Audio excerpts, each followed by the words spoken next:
तो स्वागत है आप सभी का फिर से हमारे एक नए वीडियो में। तो दोस्तों आज के वीडियो में हम बात करेंगे इलेक्टरल लिटरेसी यानी कि चुनाव साक्षरता के पेपर के बारे में। जी हाँ दोस्तों, ये 40 नंबर का पेपर है। ये 2025 का, ये रेगुलर का, बीए सेकंड ईयर का, फोर्थ सेमेस्टर का यानी कि सेकंड ईयर का। तो ये पेपर इस प्रकार है, ये ऐसे दिखेगा आपको परीक्षा में। और इसके सोल्व के क्वेश्चन के बारे में बात करेंगे। तो इसमें ऊपर है इंग्लिश में दिया हुआ है और नीचे हिंदी में। तो देखेंगे कि भारत के संविधान के पीछे का दर्शन क्या है, पीछे क्या दर्शन है। तो आंसर होगा उपरोक्त सभी, यानी कि समाजवाद भी है, लोकतंत्र भी है, धर्मनिरपेक्षता भी, उपरोक्त सभी।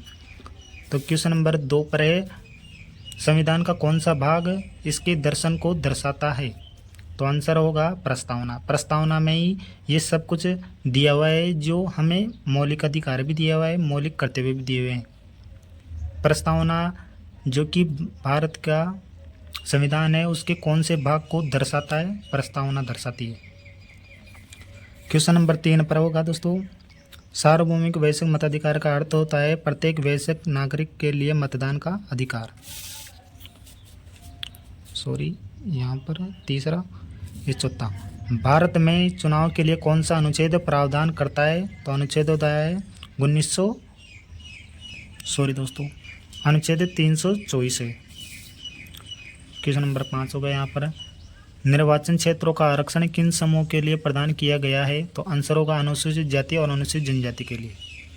क्वेश्चन नंबर 6 है, भारत में स्वतंत्र और निष्पक्ष चुनाव कौन सुनिश्चित करता है, यानी कि भारत में स्वतंत्र और निष्पक्ष चुनाव कौन कराता है। तो आंसर होगा चुनाव आयोग। क्वेश्चन नंबर 7 पर है, चुनाव लड़ने का अधिकार किस अधिकार का हिस्सा है। तो आंसर है समानता का, यानी कि कोई भी चुनाव लड़ता है तो किस प्रकार का अधिकार के अंतर्गत आता है, वो समानता के अधिकार के अंतर्गत आता है। क्वेश्चन नंबर 8 पर होगा, भारत में चुनाव के लिए किस प्रणाली का उपयोग किया जाता है। तो आंसर है first fast the post. Question number 9 पर है, भारत में कौन सी संस्था चुनाव कराती है। तो आंसर है भारत का चुनाव आयोग। क्वेश्चन नंबर 10 है, निम्न में से कौन भारत की स्वतंत्रता को मजबूत बनाता है। तो आंसर है स्वतंत्र और निष्पक्ष चुनाव, यानी कि तभी तो भारत का लोकतंत्र मजबूत कैसे होगा, यदि उसमें गाला मेली हो जाएगी तो स्वतंत्र निष्पक्ष चुनाव नहीं होगा। तो उसी विदेशों की तरह हमारे देश में भी तानाशाही चल जाएगी, इसलिए स्वतंत्र और निष्पक्ष चुनाव कराने से ही लोकतंत्र मजबूत बना रहता है। क्वेश्चन नंबर 11 है, भारत में पहले आम चुनाव कब हुए। तो दोस्तों ये क्वेश्चन है ना, इसमें ओवर ऑप्शन नहीं दिया हुआ, क्योंकि सबसे पहले आम चुनाव तो दोस्तों 1951 से 1952 में हुए थे। ये क्वेश्चन को आप अच्छी तरह और देख लेना। मेरे हिसाब से तो क्वेश्चन को ऑनलाइन मैंने ये देख लिया है, लेकिन ऑनलाइन भी ऐसे ही बता रहा है, इसलिए इसमें तो मैंने तो ये 1950 करके आया था। क्वेश्चन नंबर 12 पर है, किस संशोधन द्वारा भारत में मतदान की आयु 21 से घटाकर 18 कर दी गई है। तो आंसर है 61वां संशोधन हुआ था ना दोस्तों, संविधान संशोधन, उसमें किया गया है दोस्तों। 21 वर्ष थी पहले मतदान किया जा सकता था, उसको घटाकर 18 वर्ष किए गए 61वें संविधान संशोधन में। क्वेश्चन नंबर 13 पर है, भारत में वैश्विक मताधिकार का महत्व है लोकतांत्रिक प्रक्रिया को मजबूत करना। क्वेश्चन नंबर 14 है, भारत के पहले मुख्य चुनाव आयुक्त कौन थे, यानी कि भारत के सबसे पहले मुख्य चुनाव आयुक्त कौन थे। सुकुमार सेन। क्वेश्चन नंबर 15 पर है, 2002 में किस घटना ने एक प्रमुख चुनावी सुधार को चिन्हित किया। तो आंसर हो जाएगा दोस्तों VVP8 परिचय। इस क्वेश्चन को भी दोस्तों आप देख लेना। क्वेश्चन नंबर 16 पर है, भारत में मतदान में अधिकार में किस आंदोलन ने योगदान दिया, यानी कि भारत में मतदान के अधिकार में किस आंदोलन ने योगदान दिया है। तो आंसर है महिला मताधिकार आंदोलन ने, जो मतदान के लिए बहुत ही योगदान दिया है दोस्तों, महिलाओं ने। 17वां क्वेश्चन है, चुनाव में सुधार की आवश्यकता क्यों है। तो आंसर है पारदर्शिता और निष्पक्षता को सुनिश्चित करना।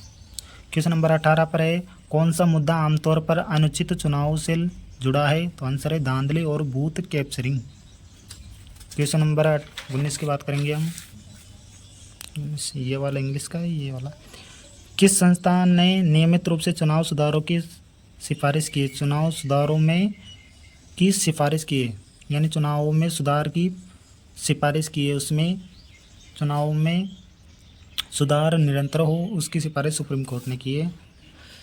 20वें नंबर पर है, निम्न में से कौन सा मतदाता मतदान कम होने का कारण है? यानी कि निम्न में से कौन सा मतदाता मतदान कम होने का कारण है? तो आंसर है मतदाता जागरूकता। 21 नंबर 21 है, भारत किस प्रकार की सरकारी संरचना का अनुसरण करता है? तो आंसर है संघीय। क्वेश्चन नंबर 22 पर है, भारत का चुनाव आयोग है एक संवैधानिक निकाय। क्वेश्चन नंबर 23 पर है, भारत में वर्तमान में कितने चुनाव आयुक्त हैं 2024 तक? तो 3 है इसमें, एक मुख्य है और 2 एक जिसमें से 3 है जिसमें से एक मुख्य है, 2 स्थायी है, मतलब एक मेन है और 2 ऐसे। मुख्य चुनाव आयुक्त की नियुक्ति किसके द्वारा की जाती है? तो आंसर है राष्ट्रपति के द्वारा।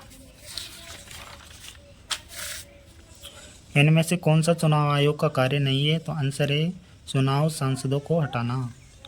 क्वेश्चन नंबर 26 पर है, मुख्य चुनाव आयुक्त का कार्यकाल होता है 6 साल होता है और 65 वर्ष की आयु तक। क्वेश्चन नंबर 27 पर है, भारत में मतदाता पंजीकरण किसके द्वारा किया जाता है? तो आंसर है चुनाव आयोग द्वारा। क्वेश्चन नंबर 28 पर है, निम्न में से कौन सा चुनाव ECI द्वारा आयोजित किया जाता है? तो दोस्तों ECI का पूर्ण फुल फॉर्म है इलेक्ट्रल कमीशन ऑफ इंडिया, भारतीय चुनाव आयोग, लोकसभा चुनाव आयोग। तो आंसर होगा इसका, कौन आयोजित किया जाता है? लोकसभा चुनाव आयोग। और ये बाकी का तो ये स्टेट लेवल की है दोस्तों, स्टेट लेवल की चुनाव आयोग है ना, राज्य चुनाव आयोग ये करवाता है इन पंचायती चुनाव और नगर पालिका चुनाव और छात्र संघ चुनाव, जो कि राज्य चुनाव आयोग कराती हो, और सेंटर वाले यानी कि इलेक्ट्रल सेंट्रल ऑफ इंडिया यानी कि भारतीय चुनाव आयोग लोकसभा चुनाव आयोग करवाता है। 29 से क्वेश्चन नंबर, चुनावों में EVM मशीन होती है ना दोस्तों, उसकी क्या भूमिका होती है? वोट डालना और उनको गिनना ये होती है। क्वेश्चन नंबर 30 पर है, स्थानीय चुनावों में निगरानी कौन सी संस्था करती है? तो राज्य चुनाव आयोग। क्वेश्चन नंबर 31 पर है, मतदाता शिक्षा क्या है? लोगों को मतदान के अधिकार और प्रक्रिया के बारे में जानकारी देना। क्वेश्चन नंबर 32 पर है, मतदाता भागीदारी में क्या बाधा नहीं है? जागरूकता अभियान। क्वेश्चन नंबर 33 पर है, भारत में मतदाता जागरूकता को बढ़ावा देने के लिए कौन सा अभियान है? तो आंसर है व्यवस्थित मतदाता शिक्षा चुनावी भागीदारी, SVEEP इसका शॉर्ट फॉर्म है। दोस्तों ये शॉर्ट फॉर्म में अपन को अगले पेपर में ऐसे पूछ सकता है, SVEEP की फुल फॉर्म क्या है? तो इंग्लिश में भी याद रख लेना और हिंदी में भी है। क्वेश्चन नंबर 34 पर है, वर्तमान में मतदान है क्या है? वैकल्पिक है। क्वेश्चन नंबर 35 पर है, क्या मतदान को अनिवार्य बनाया जाना चाहिए? ये वाद विवाद का विषय है, ये अपने अनुसार सुनिश्चित कर सकते हैं। तो दोस्तों देखो एक बात बताता हूँ इस क्वेश्चन के बारे में कि ये कि ऑस्ट्रेलिया में ऐसा ही देश है कि चुनाव करना यानी कि चुनाव को ज़रूर से अटेंड करना, देश में चुनाव को ज़रूर से अटेंड करना होता है, वो नियम है वहाँ पर। तो अपने देश में ऐसा नहीं है चुनाव को अटेंड, लेकिन ये आम नागरिक की सोच होती है कि अटेंड करना ज़रूरी भी है। दोस्तों अपनी सरकार को कोई चुनते हैं तो अपने अनुसार यानी कि 18 साल के हो जाते हैं तो अपने अनुसार कि अपने देश में क्या चल रहा है, अपने राज्य में क्या हो रहा है, अपने ज़िले में क्या हो रहा है, ऐसे इसके लिए अपनी सरकार को चुनना हम सब की भागीदारी होती है, इसलिए अपनी अनुसार भागीदारी को समझना चाहिए। इसी बात पर यह क्वेश्चन बनाया गया है दोस्तों। अब यहाँ पर अब क्वेश्चन ये है कि अनिवार्य बनाना चाहिए कि नहीं चाहिए? तो दोस्तों मेरे हिसाब से तो बनाना चाहिए, संविधान संशोधन है इसके हिसाब से, तो ये अपने अनुसार देख सकते हैं इसको। क्वेश्चन नंबर 36 पर है, मतदान में सुधार का एक क्या तरीका है? तो आंसर है जागरूकता अभियान। मतदान में सुधार का क्या तरीका है? तो आंसर होगा इसमें जागरूकता अभियान चलाया जा सकता है। और लास्ट वाले क्वेश्चन भी आ जाते हैं। भारत में मतदान में विषय में कौन सी संभावना है? तो ऑनलाइन मतदान, यानी कि आगामी वर्षों में क्या हो सकता है मतदान के विषय में? तो ऑनलाइन ज़्यादा, यानी घर बैठे भी हम दे सकते हैं मतदान।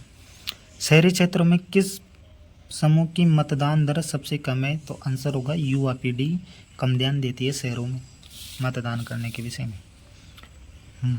मतदाता पहचान पत्र किसके द्वारा जारी किया जाता है? तो आंसर होगा चुनाव आयोग। जो भारत का चुनाव आयोग है ना, उसके द्वारा जो अपना वोटर आईडी बनती है वो बनाई जाती है, पहचान पत्र। मतदान को प्रोत्साहित करने के लिए कौन सा त्यौहार मनाया जाता है? तो आंसर होगा राष्ट्रीय दिवस। तो आई होप दोस्तों वीडियो पसंद आएगी। वीडियो पसंद है तो दोस्तों इस क्वेश्चन में के बारे में इस क्वेश्चन ऑफ पेपर के बारे में बात करेंगे कि ये 40 नंबर का है। इसमें पास होने के लिए ये रेगुलर का है दोस्तों, ये पेपर रेगुलर का है, BA सेकेंड ईयर का 4th सेमेस्टर का ये रेगुलर का है। ये राजस्थान यूनिवर्सिटी का है और इसमें पास होने के लिए 17 नंबर चाहिए, 16-17 नंबर चाहिए। 40 नंबर का पेपर है, इसमें से रेगुलर स्टूडेंट को 16-17 नंबर चाहिए होते हैं पास होने के लिए। और नॉन वाला का पेपर होता है तो उसमें 80 नंबर का होता है शायद वो पेपर, तो उसमें 36 एक यानी 36 से भी ज़्यादा चाहिए उस होते हैं उसमें, यानी कि 45 ऐसे चाहिए होते हैं, इसलिए उसमें तो नॉन वाले में ज़्यादा होता है और इसमें 17 नंबर चाहिए।